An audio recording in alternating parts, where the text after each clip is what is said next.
Ngjarje e rëndë ka ndodhur sot në Fier, ku një grua ka mbetur e plagosur me armë zjarri.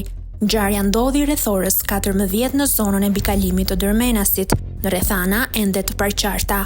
E plagosura është identifikuar si Suzana Mernica, e cila është transportuar menjëherë në spital dhe ndodhet jashtë rrezikut për jetën. Sipas hetimeve paraprake, autorët e dyshuar të plagosjes janë Afrim Cimili, 66 vjeç, dhe djali i tij Alit Cimili, 23 vjeç, banues në Dërmenas.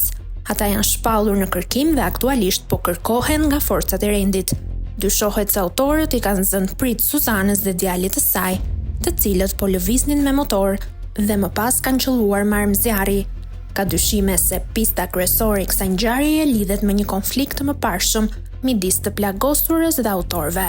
Policia ka ngritur pika kontrolli në hyrje-dalje të qytetit të Fierit dhe në akset kryesore Fier-Vlorë dhe Fier-Lushnjë. Po ashtu po kryhen krehje intensive në zonë për të lokalizuar dhe arrestuar autorët.